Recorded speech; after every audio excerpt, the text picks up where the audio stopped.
Hello दोस्तों, कैसे हो आप सभी। मैं विमल आप सभी का अपने परिवार ईआरबी स्टडी आईक्यू में हार्दिक स्वागत करता हूं। दोस्तों, आज जो हम करने वाले हैं वो मोस्ट इम्पोर्टेंट क्वेश्चन है और आपके लिए काफ़ी यूजफुल साबित होंगे। और आज जो मैंने क्वेश्चन लिए आपके स्वतंत्रता संग्राम से लेके से रिलेटेड जितने भी क्वेश्चन हैं, ठीक है, लगभग 40 के समथिंग क्वेश्चन है। और मुझे उम्मीद है कि यहाँ से आपको कम से कम 2-3 क्वेश्चन श्योर मिलेंगे। तो वीडियो को एंड तक देखें और जितने भी क्वेश्चंस मैंने सेलेक्ट किए हैं वो सारे क्वेश्चंस जो हैं आपके वन लाइनर क्वेश्चन है, यानी एक ही लाइन में सारे क्वेश्चन हैं, उन्हीं के आंसर्स दिए गए हैं। ठीक है, तो नहीं, आज हम बहुत अच्छी तरीके से डिस्कस करेंगे और उनके जो एक्स्ट्रा पॉइंट्स होंगे उन पे भी हम जो बात करेंगे।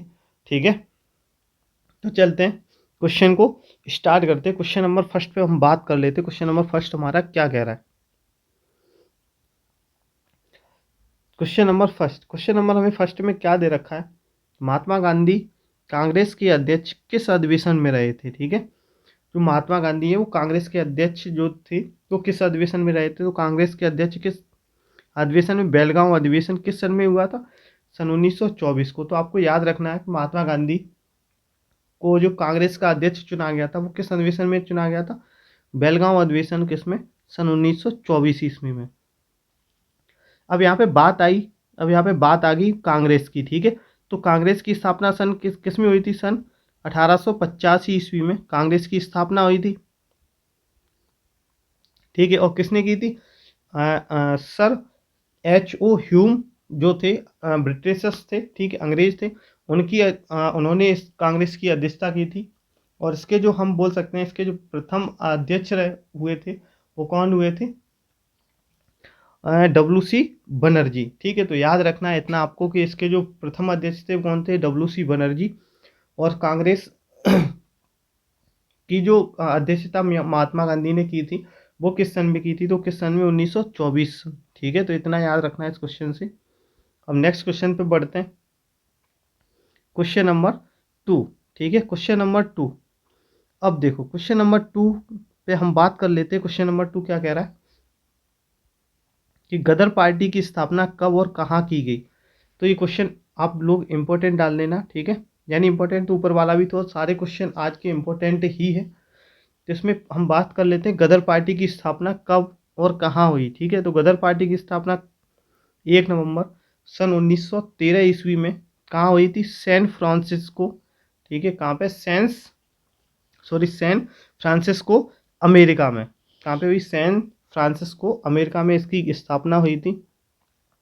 और क्वेश्चन ये भी यहाँ से पूछा जाता है कि किसके नेतृत्व में बनी थी ये जो गदर पार्टी है, वो किसके नेतृत्व में गठित की गई थी। तो कौन कौन थे, लाला हृदय लाल। ठीक है, तो इतना आपको याद रखना है कि लाला हृदय लाल के नेतृत्व में कांग्रेस, आपकी जो गदर पार्टी है उसकी स्थापना की गई थी। कितने, 1 नवंबर सन 1913 को। कहाँ पे, अमेरिका में। ठीक है, अमेरिका की जगह एक है सैन फ्रांसिस्को, वहाँ पर की इसकी स्थापना की थी।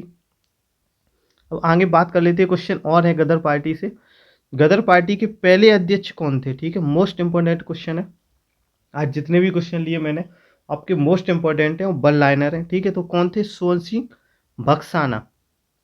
सोवन सिंह भक्साना इसके कौन थे, पहले अध्यक्ष थे। अब चलते हैं आगे बात कर लेते हैं।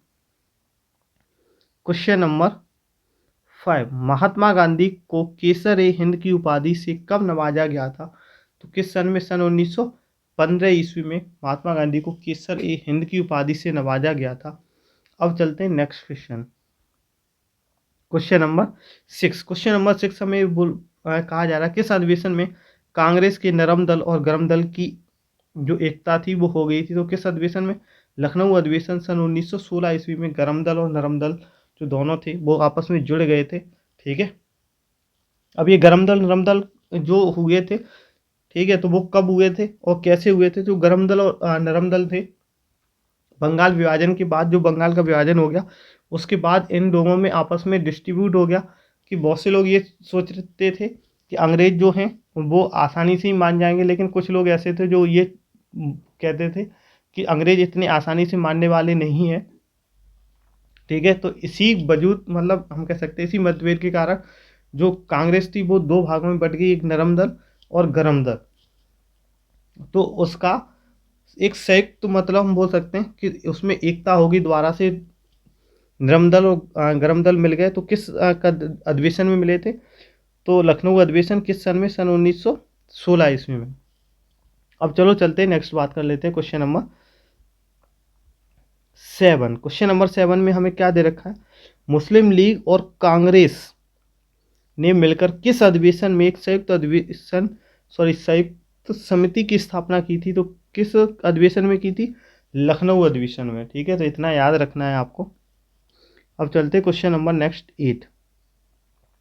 क्वेश्चन नंबर 8 में क्या कहा गया है? क्वेश्चन नंबर 8 में हमें दे रखा है स्वशासन के लिए बाल गंगाधर तिलक ने किस संस्था की स्थापना की? ठीक है, यानी स्वशासन के लिए बाल गंगाधर तिलक ने किस संस्था की स्थापना की थी? तो किसकी की थी? होम रूल लीग की स्थापना की थी। और कहाँ पे की थी? पूना में सन 1916 ईस्वी में, मार्च 1916 ईस्वी में। कहाँ स्थापना की होम रूल लीग की? तो पूना में की। ठीक है, अब चलते हैं question number next. Question number 9, इसमें क्या दे रखा है? एनी बेसेंट ने होम रूल लीग की स्थापना कब और कहाँ की? तो जो एनी बेसेंट थी उन्होंने सन 1916 ईस्वी में जो आपका एनी होम रूल लीग था उसकी स्थापना कहाँ पे की थी? मद्रास में। अब देखो यहाँ से दो क्वेश्चन हो गए। जो आपका जो पहला क्वेश्चन मैंने कराया था, चलो उसे भी दिखा देता हूँ एक बार। मैंने देखो यहाँ क्या लिखाया था, जो बाल गंगाधर तिलक ने की थी वो कहाँ की थी? पूना में की थी। किस सन में? सन 1916 ईस्वी में इन्होंने पूना में की थी। और जो एनी बेसेंट थी, ठीक है, उन्होंने कब की थी? सन 1916 में। कहाँ पे? मद्रास में। तो ये चीज़ आपको याद रखनी है कि जो एनी बेसेंट थी उन्होंने मद्रास में की थी, और जो लाला लाजपत राय थे उन्होंने कहाँ पे की थी? पूना में की थी। ठीक है, अब चलो चलते हैं नेक्स्ट आगे क्वेश्चन नंबर 10। क्वेश्चन नंबर 10 हमें क्या बोला गया? एनी बेसेंट के नेतृत्व में स्थापित होम रूल लीग के प्रथम सचिव कौन थे? ठीक है, तो ये क्वेश्चन इंपॉर्टेंट है। एनी बेसेंट के नेतृत्व में स्थापित होम रूल लीग के प्रथम सचिव कौन थे? तो ये कौन थे? जॉर्ज अरोड डेल। ठीक है, कौन? जॉर्ज अरोड डेल जो थे वो इस आपका होम रूल लीग था उसके प्रथम सचिव बने। किसके नेतृत्व में? एनी बेसेंट के नेतृत्व में। ठीक है, अब चलो नेक्स्ट क्वेश्चन नंबर 11 पे बात कर लेते हैं। क्वेश्चन नंबर 11 क्या कह रहा है? ठीक, क्वेश्चन नंबर 11 में हमें पूछा गया भर्ती कराने करने वाला जो सार्जेंट था वो किसे कहा जाता? भर्ती कराने वाला जो सार्जेंट था वो किसे कहा गया? तो ये महात्मा गांधी को कहा गया था। महात्मा गांधी, ऐसा क्या रीजन पड़ा जिसकी वजह से इन्हें लोगों को सेना में भर्ती करना पड़ा सीधा सीधा? ठीक है, तो इसका एक ही रीजन था कि प्रथम विश्व युद्ध के दौरान गांधी जी ने लोगों को सेना में भर्ती होने के लिए प्रोत्साहित किया था। ठीक है, यानी उस टाइम सन 1914 के जब ये वहाँ से आए थे अफ्रीका से लौट के, उस टाइम प्रथम विश्व युद्ध स्टार्ट हो गया था, 1914 से स्टार्ट हो गया था। ठीक है, तो तभी ये महात्मा गांधी जी जो थे वो अंग्रेजों के ही पक्ष में थे। तो इन्होंने क्या किया कि जो विश्व युद्ध में के लिए इन्होंने क्या किया, लोगों को सेना में सीधा सीधा भर्ती किया। ठीक है, तो वो उसी से लेके बात की गई है इस क्वेश्चन में। अब चलते हैं next question number 12। Question number 12 देखते हैं। क्वेश्चन नंबर 12 में क्या दे रखा है? क्वेश्चन नंबर 12 दे रखा है हमें साबरमती आश्रम की स्थापना किसने की? ठीक है, तो साबरमती आश्रम की स्थापना किसने की? महात्मा गांधी ने की। तो मेरे ख्याल से ये तो हर किसी को क्वेश्चन पता भी था और अच्छा भी क्वेश्चन है। अब ठीक है, अब ये भी पूछा जा सकता है किस सन में की और कहाँ पे की? जो महात्मा गांधी ने जो इसकी स्थापना की थी वो कब और कहाँ की गई? तो कब की गई? सन 1916 ईस्वी में। कहाँ पे की गई? अहमदाबाद में। ठीक है, तो इसकी जो साबरमती आश्रम है उसकी स्थापना सन 1916 ईस्वी में कहाँ पे? अहमदाबाद में की गई। तो यहाँ से मेरे ख्याल से क्वेश्चन आता है, तो आप लोग गलत नहीं करेंगे। अब आता है क्वेश्चन नंबर 14। इसमें दिया गया चंपारण आने के लिए गांधी जी को किसने प्रेरित किया था? ठीक है, चंपारण आने के लिए गांधी जी को किसने प्रेरित किया था? तो ये बिहार के एक किसान नेता थे जिनका नाम था क्या? राजकुमार। ठीक है, यहाँ पे जो किसान भाई थे यहाँ पे बहुत अत्याचार हो रहा था उनके साथ, तो जो बिहार के जो किसान नेता थे राजकुमार, उन्होंने गांधी जी को बिहार में आने के लिए निमंत्रण दिया था कि आप यहाँ पे आओ और यहाँ पे आके हमारे साथ इस जो आंदोलन हो रहा है उसमें आप भाग लो, उसका नेतृत्व करो। ठीक है, तो राजकुमार जी के कहने पर ही आए थे बिहार में चंपारण सत्याग्रह के लिए। ठीक है, तो याद रखना। अब यहाँ पे नेक्स्ट क्वेश्चन और दे रखा 15, सत्याग्रह का सर्वप्रथम प्रयोग गांधी जी ने कहाँ किया था? सत्याग्रह का सर्वप्रथम प्रयोग महात्मा गांधी जी उन्होंने कहाँ किया था? तो कहाँ किया था? दक्षिण अफ्रीका में। ठीक है, तो याद रखना। उसके बाद भारत में सत्याग्रह का सबसे पहले प्रयोग गांधी जी ने कहाँ किया था? ठीक है, यानी सत्याग्रह था भारत में सबसे पहले कहाँ इन्होंने नाम लिया था? तो चंपारण बिहार में ही नाम दिया था इसे, चंपारण सत्याग्रह। ठीक है, तो सबसे पहले पूछा जाए कहाँ पे इन्होंने नाम लिया तो बस आपका दक्षिण अफ्रीका में लिया। और अगर ये पूछा जाए कि भारत में सबसे पहले कहाँ, तो कहाँ पे? चंपारण वाले में। ठीक है, चंपारण जो सत्याग्रह उसी वही इनका सबसे पहला सत्याग्रह था भारत के अंदर। अब यहाँ पे पूछी गई है डेट कि जो चंपारण का आंदोलन है वो किस सन में हुआ था? ठीक है, तो किस सन में? सन 1917 ईस्वी में। क्यों हुआ था? किसानों की जो किसान थे उनके खिलाफ हुआ था। ठीक है, किसानों के साथ यानी जो सरकार थी वो किसानों के साथ बहुत अत्याचार कर रही थी, भ्रष्टाचार कर रही थी। ठीक है, तो उसी के खिलाफ हुआ। और किसके कहने पर बिहार गए थे? किसानों के जो बिहार के नेता थे कौन थे? राजकुमार, उनके कहने पर ये कहाँ गए थे? बिहार आए थे। ठीक है, अब चलते question number next. Question number दे रखा है हमें 17। क्वेश्चन नंबर, हाँ ये तो मैंने कर लिया कि इसका आंदोलन कब और कहाँ होगा, तो ये क्वेश्चन हम कर चुके हैं। आपको देखते हैं क्वेश्चन नंबर 18। इसमें दे रखा है चंपारण विद्रोह के कारण अंग्रेजों को कौन सी प्रथा समाप्त करनी पड़ी? ठीक है, तो कौन सी प्रथा समाप्त करनी पड़ी? तीन कटिया प्रथा। ठीक है, तीन खटिया प्रथा, तो इन्हें क्या करनी पड़ी? ये समाप्त करनी पड़ी। तो इसे आप याद रखेंगे। अब चलते हैं नेक्स्ट क्वेश्चन नंबर 19 पर। क्वेश्चन नंबर 19 हमें क्या दे रखा है? महात्मा गांधी ने पहली बार भूख हड़ताल किसके समर्थन में किया था? ठीक है, यानी जो महात्मा गांधी हैं उन्होंने सर्वप्रथम भूख हड़ताल किसके समर्थन में की थी? ठीक है, तो ये जो अहमदाबाद में के मजदूर थे, ठीक है, उनके साथ उन्होंने भूख हड़ताल की थी। तो सन 1918 ईस्वी में अहमदाबाद मिल मजदूरों के हड़ताल के समर्थन में। ठीक है, तो महात्मा गांधी ने पहली बार भूख हड़ताल कहाँ पे? अहमदाबाद के जो मिल मजदूर थे उनके साथ में, उनके समर्थन में की थी। किस सन में? सन 1918 में। ठीक है, तो यहाँ तक आप याद रखेंगे। अब चलते क्वेश्चन नंबर 19। सन 1918 ईस्वी महात्मा गांधी ने गुजरात के खेड़ा जिले में कौन सा आंदोलन चलाया था? ठीक है, तो कौन सा चलाया था? कर नहीं आंदोलन। कौन सा? कर नहीं आंदोलन। यानी उन्होंने ये कहा, क्वेश्चन वो ये बोला था कि हम आपको कर नहीं देंगे, किसान आपको कर नहीं देंगे, तो इसका नाम रख दिया था कर नहीं आंदोलन। अब चलते question number next 22 question number. ठीक है, रॉलेट एक्ट क्या था? आपको पता होना चाहिए। रॉलेट एक्ट ऐसा मुकदमा था जो किसी भी व्यक्ति को जैसे संदेह हो जाता है, ठीक है, तो उसे सीधा उठा के जेल में डाल दो, सीधा उठाओ और जेल में डाल दो। यानी बिना वकील, बिना दलील और बिना वकील का मुकदमा इसे कहा जाता था।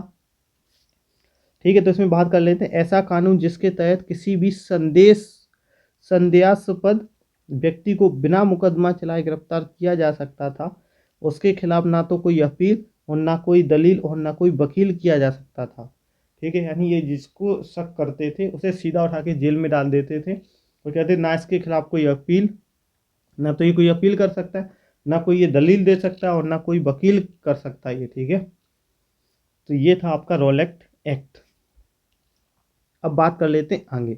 इसमें दे रखा है क्वेश्चन नंबर 23। गांधी जी ने रॉलेट एक्ट के विरोध में देशव्यापी हड़ताल कब शुरू की थी? ठीक है, तो ये मोस्ट इंपॉर्टेंट है। तो कब? 6 अप्रैल सन 1919 ईस्वी को जो गांधी जी ने रॉलेट एक्ट के विरोध में देशव्यापी हड़ताल शुरू की थी। ठीक है, तो यहाँ पे नेक्स्ट आता है जलियांवाला हत्याकांड कब हुआ था? ठीक है, तो जलियांवाला हत्याकांड कब हुआ था? 13 अप्रैल सन 1919 ईस्वी को जलियांवाला हत्याकांड हुआ था। अब इसमें आगे बात कर लेते हैं कौन कौन से क्वेश्चन और बनते हैं इसमें। जलियांवाला हत्याकांड कब और कहाँ हुआ था? तो कब हुआ था? 13 अप्रैल सन 1919 को बात कर चुका हूँ। वो कहाँ हुआ था? अमृतसर, पंजाब। ठीक है, कहाँ पे? अमृतसर में हुआ था। और क्वेश्चन ये भी बन सकता है, इसका जो नेतृत्व कर रहा था, यानी जो जलियांवाला हत्याकांड हुआ था उसका नेतृत्व किसने किया था? ठीक है, तो किसने किया था? General Dyer. ठीक है, किसने? General Dyer. यानी उसने जो जो भीड़ इकट्ठी हुई थी, एकत्रित हुई थी, उस पर इसने क्या चलवा दी थी? गोली चलवा दी थी, जिससे बहुत ढेर सारे औरतें, बच्चे और बुजुर्ग वगैरह, तो बहुत सारे लोगों को इसमें क्या हुआ कि मौत के घाट उतर गए। तो उसी के और इसकी चलो वजह की बात कर लेते हैं। ठीक है, तो इसकी वजह क्या रही? कि इसकी जो वजह थी वो ये थी कि डॉक्टर सत्यपाल और सैफुद्दीन किचलू की गिरफ्तारी हो गई थी। ठीक है, इस वजह से जो वहाँ पे लोग थे, वहाँ के लोग आपस में क्या कर रहे थे? मीटिंग कर रहे थे। ठीक है, अब चलो आगे बात कर लेते, अभी आगे है ये क्वेश्चन। अच्छा, ये क्वेश्चन तो हो गया आपका। ठीक है, आगे चलते हैं, क्वेश्चन नंबर 27। देखो, ये दे रखा है, वहाँ थोड़ा ही क्वेश्चन था, ध्यान दे रखा है। देखो, डॉक्टर सतपाल और सैफुद्दीन किचलू की गिरफ्तारी के विरोध में हो रही जनसभा पर जनरल डायर ने अंधाधुंध फायरिंग चलाई गई। ठीक है, या गोली चलवा दी, अंधाधुंध फायरिंग वहाँ पे हुई, जिससे क्या हुआ? वहाँ पे ढेर सारे लोग, औरतें, महिलाएं, ठीक है, मौत के घाट यानी मौत की नींद सो गए। तो यहाँ पे और अब बात कर लेते हैं कि जलियांवाला हत्याकांड कितने लोगों की मौत हुई? जलियांवाला हत्याकांड में कितने लोगों की मौत हुई? तो उस टाइम जो ब्रिटिश की रिपोर्ट के अनुसार, या हम बोल सकते हैं सरकारी रिपोर्ट के अनुसार, 379 लोगों की मौत हुई थी। जबकि कांग्रेस समिति ने जो रिपोर्ट जारी की थी उसमें कितने? 1000 लोगों की मौत हुई थी। तो ये बहुत ही निंदनीय रहा उस टाइम का। इसमें और भी बात कर लेते हैं हम। ठीक है, यानी जलियांवाला बाग हत्याकांड जो था, ठीक है, उसमें जलियांवाला बाग हत्याकांड में किस भारतीय जनरल डायर का सहयोग किया था? ठीक है, किस भारतीय ने जनरल डायर का सहयोग किया था? तो कुछ होते हैं हमारे देश में अपवाद, जो लोगों, मतलब अपने ही लोगों का साथ नहीं देते हैं। तो ऐसे ही एक महान भाव उस टाइम थे, कौन? हंसराज। इस एक व्यक्ति की वजह से सोचो कितने लोगों की जान चली गई बेवजह। ठीक है, चलो आगे बात कर लेते हैं क्वेश्चन नंबर 13 पे। क्वेश्चन नंबर 13 क्या कह रहा है? किसने जलियांवाला बाग हत्याकांड के विरोध में वायसराय की कार्यकारिणी परिषद की सदस्यता से इस्तीफा दे दिया? ठीक है, तो कौन थे? शंकरन नारायण। ठीक है, तो शंकरन नारायण ने जो वायसराय की कार्यकारिणी थी, ठीक है, वहां से अपना इस्तीफा दे दिया। किसके लिए? जलियांवाला बाग हत्याकांड जो हुआ था उसके विरोध में। ठीक है, अब चलते क्वेश्चन नंबर 31 पे बात कर लेते हैं। इसमें दे रखा है, किसकी अध्यक्षता में ब्रिटिश सरकार ने जलियांवाला बाग हत्याकांड की 8 सदस्यीय जांच समिति गठित की थी? ठीक है, तो किसकी अध्यक्षता में? तो लॉर्ड हंटर की अध्यक्षता में। ठीक है, उसके बाद नेक्स्ट क्वेश्चन आता है कि जिस जांच समिति का गठन ब्रिटिश सरकार ने किया उसमें भारत के कितने लोग शामिल थे? ठीक है, तो 3 लोग शामिल थे। 3 कौन कौन शामिल थे? अभी नाम बताते हैं उनके, इसमें दे भी रखें। ठीक है, देखो, कांग्रेस ने किसके नेतृत्व में जलियांवाला बाग हत्याकांड की जांच के लिए आयोग गठित की थी? इसमें 3 लोग थे, मदन मोहन मालवीय थे, ठीक है, मोतीलाल नेहरू थे, और गांधी जी थे। ठीक है, तो 3 लोग थे इसमें, तो इतने नाम याद रखें आप अच्छे से। उसके बाद नेक्स्ट क्वेश्चन है क्वेश्चन नंबर 34। जलियांवाला बाग किस व्यक्ति की संपत्ति थी? यानी जो बाग था वो किस व्यक्ति का था? ठीक है, तो उसका नाम था, जिस व्यक्ति का नाम था वो किसका था? जल्ली नाम के व्यक्ति का एक बाग था। ठीक है, जो बाद में यानी अब किस नाम से फेमस है? जलियांवाला बाग के नाम से फेमस हो गया। ठीक है, अब नेक्स्ट क्वेश्चन और बचे हैं 2। खिलाफत आंदोलन किसके खिलाफ शुरू किया गया था, ठीक है। जो खिलाफत आंदोलन था वो किसके खिलाफ शुरू किया गया था, तो ये मित्र राष्ट्रों के खिलाफ शुरू किया गया था, विशेषकर ब्रिटिश सरकार के खिलाफ, ठीक है, विशेषकर ब्रिटिश सरकार के खिलाफ। अब इसमें नेक्स्ट पॉइंट आता है, ठीक है, नेक्स्ट पॉइंट है आपका खिलाफत आंदोलन किसके समर्थन में किया गया था, ठीक है। तो किसके समर्थन में किया गया था, जो टर्की का खलीफा था उसके समर्थन में भारतीय मुसलमानों ने आंदोलन शुरू किया, ठीक है, जो बाद में हिंदू और मुसलमान की एकता का प्रतीक हुए। नेक्स्ट क्वेश्चन है, पूरे देश में खिलाफत दिवस कब मनाया जाता है, सॉरी मनाया गया, तो कब मनाया गया था, 19 अक्टूबर सन 1919 को पूरे देश में खिलाफत दिवस मनाया गया था, ठीक है। तो आज का ये क्वेश्चन का कलेक्शन था। तो दोस्तों आपको जो हमारा क्वेश्चन का कलेक्शन है वो कैसा लगा, अगर हमारी वीडियो और क्वेश्चंस पसंद आए हो तो वीडियो को लाइक और शेयर करना ना भूलें। जो भी आपके दोस्त हैं या आपके जो भी आपके पास फेसबुक या व्हाट्सएप ग्रुप चलाते हो तो उसमें वीडियो को शेयर अवश्य कर दें, और आपके जो भी भाई बहन हैं उन्हें भी वीडियो शेयर कर दें। और जिस भी दोस्त ने चैनल को सब्सक्राइब नहीं किया वो चैनल को सब्सक्राइब कर लो, बेल आइकन को प्रेस करना ना भूले, जिससे जो भी और हमारी नेक्स्ट वीडियो आने वाली उनका नोटिफिकेशन आप लोगों तक आसानी से पहुंच जाए। तो मिलते हैं नेक्स्ट वीडियो में, ठीक है। तब तक के लिए जय हिंद, जय भारत।